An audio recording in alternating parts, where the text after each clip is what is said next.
So this is our chapter 3, Gauss theorem. In chapter 1, we have learnt about electrostatic force between different charges. May it be two charges or a group of charges or charge distributions. In all of these cases, we have studied the Coulomb's force. And in second chapter, we have learnt another property of electric charges, that is electric field, which is represented by vector E, and it can be calculated by this simple formula: E is equal to F by test charge. So in case of point charge, this expression comes out to be this simple one. And in addition to this, we have also found the electric field due to uniform charge distribution on a circular ring, and electric field due to electric dipole on its axial and equatorial line. So in this chapter, we have basically calculated the electric field due to isolated point charge, one specific case of a uniform charge distribution, that is on the circular ring. So this is a special case.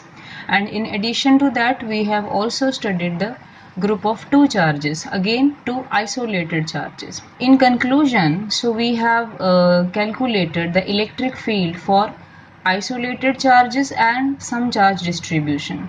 So we can see here that if there is any single charge or charge distribution, there is an electric field around it, that is known as aura. So some charge means some isolated charge, as given in this diagram. So in this case, I have taken positive isolated charge, and the electric field in this case comes out to be this simple expression. And here the R cap signifies that the electric field is spherically symmetric, means if you go in any direction, you will be having this constant value of electric field. So this isolated charge will be having this spherically symmetric electric field as shown by these electric lines of force. After isolated charge, we have charge distributions, and we know from the earlier chapters that there can be line charge distributions, surface charge and volume charge distributions, and all of these we have taken as uniform. The word uniform will be clarified later on. What we mean by line charge and all other charge distributions: in case of line charge, we will be having charges separated over a wire, or they will be separated in the shape of a line. In this case, we will be taking infinite line, and our main purpose here to find the electric field due to this line charge at some point, let us say A. And similarly, we have another charge distribution, that is surface charge. In this case, we have separated positive charge on this sheet. It can be like we can spread positive charge on this paper sheet also, and we need to find electric field at some point, let us say point B. And similarly, in the case of volume charge, we can take some ball and fill this ball with uniform positive charge, and we try to find the electric field at some point, let us say C. So question arises here that how can we find electric field at all such points due to these charge distributions like line charge, surface charge and volume charge. Do remember that in the last chapter we have found electric field only due to isolated point charges, dipoles, and one special case, that was charge distribution on a circular ring. So now the answer to this question is that we can find electric field due to various charge distributions as discussed above by simple Coulomb's law form, which was small electric field can be given as 1 by 4 pi epsilon naught, which is a constant factor, multiplied by the small charge represented by dq, divided by the distance between that charge dq and the observation point at which we want to find the electric field. But this method becomes difficult sometimes, means it becomes too laborious to find out the all mathematical terms in these cases if we use this basic formula. So we urge for an easy method. Urge means ਕਿਸੇ ਚੀਜ਼ ਲਈ ਸਾਨੂੰ ਕੁਝ ਲੱਭਣ ਦੀ ਕੋਸ਼ਿਸ਼ ਕਰਨੀ ਪੈਂਦੀ ਹੈ ਜਦੋਂ so we urge for an easy method to find electric field due to various charge distributions. Various means as we have discussed above, like line charge, surface charge and volume charge.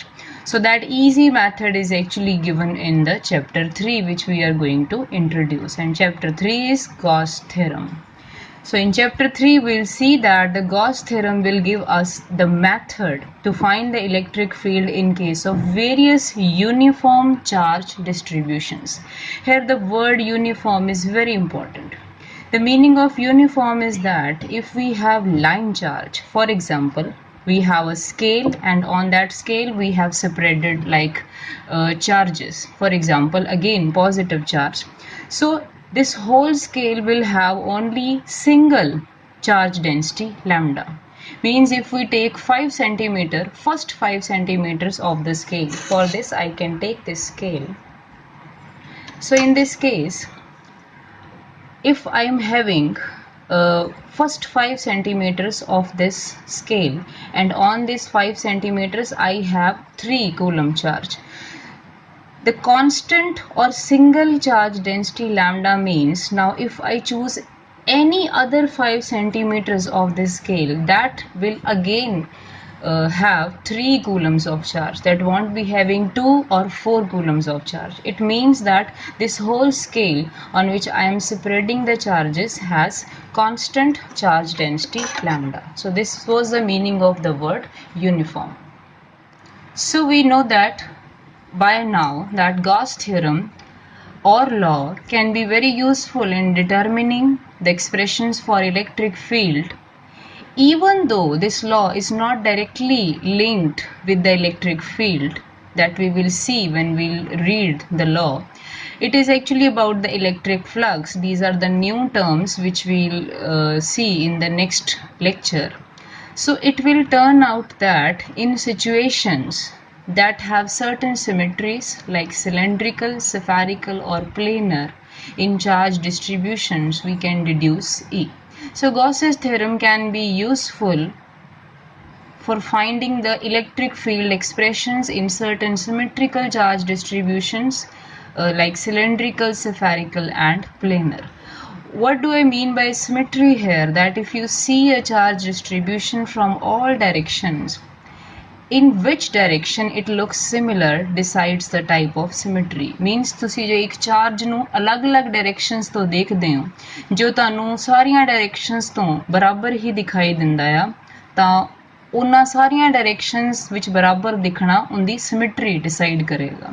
ਜੇ ਅਸੀਂ for example if we take point charge and we see it from all the directions, it will look similar from all the directions. So which will make it spherically symmetric. Like you can see it from any direction, it will look similar to you. So a point charge will be having a spherically symmetric charge distribution. So with all this knowledge, we will now start with our third chapter, that is Gauss theorem or Gauss law. And for understanding Gauss theorem, we need to understand two things primarily. First is area vector, which is a new term for all of you, as we know that area is a scalar quantity, but now we'll introduce a new concept. And second thing is electric flux, which is altogether a new term. So area vector, we always take area as a scalar quantity. For example, we can take the example of this square having each side as a, and we know that its area will be a square. If we take a to be 2 meters, so a square will come out to be 4 meters square. So but till now we know that area is a scalar quantity, but whenever there is a flow of something, now which are the things which can flow, like water, air or anything which can flow, heat can flow and many other things. So in that case we add direction also to the area. This thing we do for our convenience. So the link between the flow, the flowing thing like water or air, and the direction of area will be clear later on.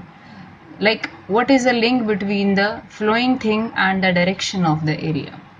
So what is area vector? Now we'll introduce it. That consider a plane surface. You can see in the diagram, this is a plane surface of small area. So this whole surface has area ds. I'm using the same notation as given into your book. If you are considering the very small area, it will be called as area element.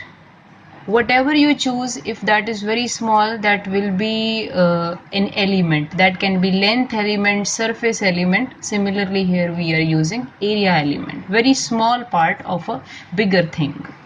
So how we define area vector here? That see the underlined lines. Now here vector is always represented by an arrow. So what are the properties of this vector? And this vector is actually the area vector represented by ds vector. So the direction of this area vector ds should be along the normal to the plane of the area. So this is the area of which we are finding the area vector, and area vector will always be perpendicular to this plane. So this line will be making an angle of 90 degree with the plane. And ds, as it is vector, it will always be equal to magnitude and direction. Magnitude is given by only ds and direction is given by this n cap. So the n cap direction is also along the perpendicular to the area element. I can give one example in this case. If you see this paper on which I have written everything, this is actually a surface. So its area vector will be actually perpendicular to it, like this, upward or downward. So we can now see the further points linked with this area vector. First is that in case of an open surface is like this sheet, like page of a book. The direction of area vector can be both upside or down according to the situation. Like we can choose it to be up or down. So that we will see later on how we'll do that. So in this diagram you can see, if you want to have the area vector in upward direction, it will be ds n cap. In the downward direction it will be minus n cap. And the second example, that is of closed surface like a cube. In this, the direction of area vector is always outward. I have shown here the diagram. This is a cube, closed cube, and it has actually 6 surfaces, and I have marked all the surfaces. Now to make our life easy, let us put the denotions, like let area of each face is a square. So the every side of this cube is a. So each area of each face is a square. So let us now just discuss some of the areas. Let us see the area vector of the face ABCD. ABCD is this face ABCD. I have marked it as 1. Now its area vector will be the magnitude of area into the n cap. See, as the magnitude is a square for all of these faces and the direction is always perpendicular to this surface and outward. Now the perpendicular to this surface will come out in this direction, and this direction is actually along the z-axis, and along z-axis we know that the unit vector is k cap. So similarly we can choose another area which is marked as 2. So this is the second face. It is notated as EFGH. You can see here EFGH. Now as it is a closed surface, so this area vector will come outward. It doesn't matter that this area vector is coming upward or downward. In closed case it has to come outward. That direction can be anything, and the area vector in this case will be the magnitude multiplied by the area vector in this case, and it is going downward, and downward direction is actually minus z cap, so minus k cap. So this is minus a square k cap. Similarly you can check for other surfaces that for the closed surface the area vector always comes out to be outside. Thank you.